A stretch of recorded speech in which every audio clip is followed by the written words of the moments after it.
Have you ever heard a tale so strange that it makes you question the boundaries between the human world and the spirit realm? This is the story of Adan, a girl whose beauty captured the heart of a mystical python, and whose life was forever changed when she bore a child that was neither fully human nor entirely of the spirit world. What would you do if your destiny called you to birth something extraordinary, both a gift and a curse? Long ago, in the quiet village of Eziyama, where the rivers sang and the forests whispered secrets, lived Adan. She was not like other girls. Her beauty was extraordinary. Her skin glowed like the evening sun, her eyes sparkled like the stars, and her laughter could brighten the darkest of days. But Adan's charm went beyond her appearance. She had a heart as pure as the water from the village stream. She was beloved by all, yet none truly understood the depth of her soul. Adan often wandered to the stream at the edge of the forest, a place of peace and solitude. But one fateful day, her life changed forever. While filling her clay pot with water, Adan heard a soft rustle behind her. Thinking it was an animal, she turned, only to see a massive python emerge from the bushes. Its golden scales shimmered in the sunlight, and its eyes glowed with an eerie, otherworldly light. She froze in fear, but the python spoke. "Do not be afraid, Adan," it said in a deep, soothing voice. "I am Obina, the guardian spirit of this forest. I have watched you for a long time, and I have fallen in love with your kindness and beauty. I wish to make you my bride." Adan was too shocked to respond. A snake? A spirit? Love? It all seemed impossible. Dread. Why me? She finally whispered. Your heart is pure, Obina replied. You are destined for greatness, and I can give you a life beyond your imagination. Together, we will unite the spirit and human worlds. Adana returned home, her mind racing. She did not tell anyone about the encounter, fearing they would think her mad. But Obina's visits became frequent, and with each meeting, she found herself drawn to him. Not just to his golden beauty, but to the wisdom and gentleness in his voice. One night she confided in her mother, who was horrified. "This is dangerous, Adan," her mother cried. "The python is not just a snake, it is a spirit. To marry it is to leave our world behind." The village elders were consulted, and their verdict was grim. "If the python's spirit has chosen her, there is little we can do," the chief priest said. "Rejecting him may bring his wrath upon us all, but accepting him will mean Adan's life will never be the same." The village was divided. Some believed the union would bring prosperity, while others feared it would bring disaster. Adan, torn between duty and her own desires, decided to meet Obina one last time. It was under the light of the full moon. Adan walked to the stream. Obina was waiting, his golden scales glowing in the moonlight. "Have you made your decision?" he asked. "I will come with you," she said, her voice trembling but resolute. The python coiled around her gently, and together they vanished into the depths of the forest.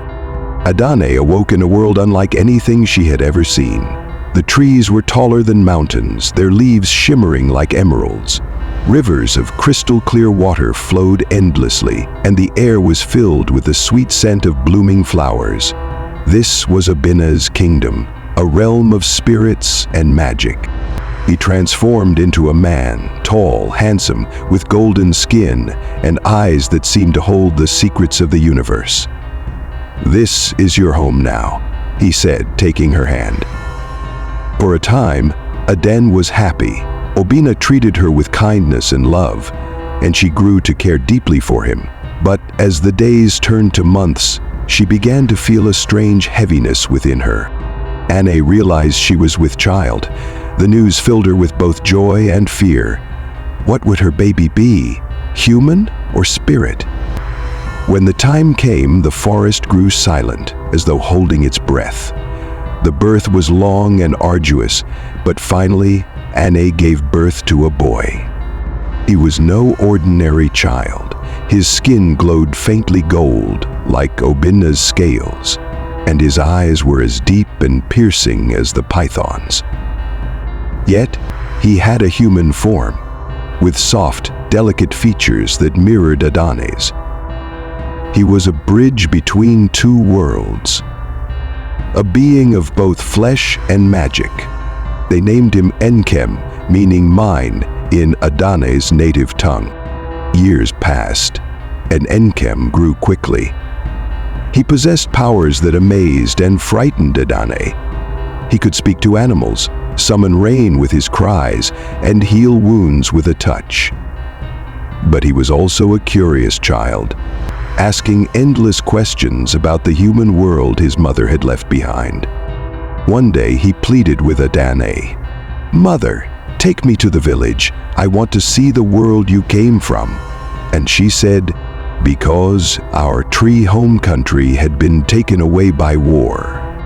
Adane hesitated, but finally agreed. Obina, though reluctant, allowed it, warning them to be cautious. Two of the friends continued their exploring. When they arrived in Izayama, the villagers were stunned. They stared at Nkem, awed by his glowing skin and piercing eyes. Whispers spread like wildfire. "Is this the child of the python? Is he human or a spirit?" Some welcomed them, believing Nkem to be a blessing. Crops flourished, and rains came at just the right times. But others grew fearful, accusing Adan of bringing a curse upon the village. Tensions rose when a drought struck the region. The villagers, desperate and afraid, turned on Adane and Nkem. "The python's child has angered the gods," they cried. "He must leave." Adan pleaded with them. "My son is not a curse. He is a blessing sent to unite our worlds." But her words fell on deaf ears. When the mob came for them, Nkem stepped forward, his small frame radiating calm. "I will show you I mean no harm," he said. He knelt by the dry riverbed and placed his hands on the cracked earth. Moments later, water gushed forth, filling the river once more.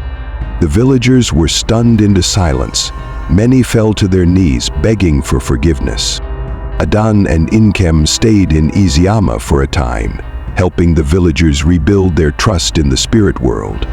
But eventually, they returned to Obina's kingdom, where Nkem could fully embrace his destiny.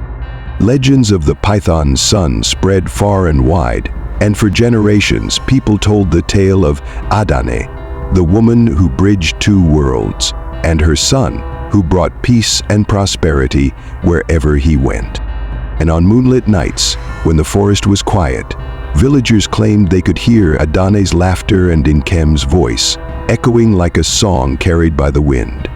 A reminder that love and destiny often defy the boundaries of human understanding.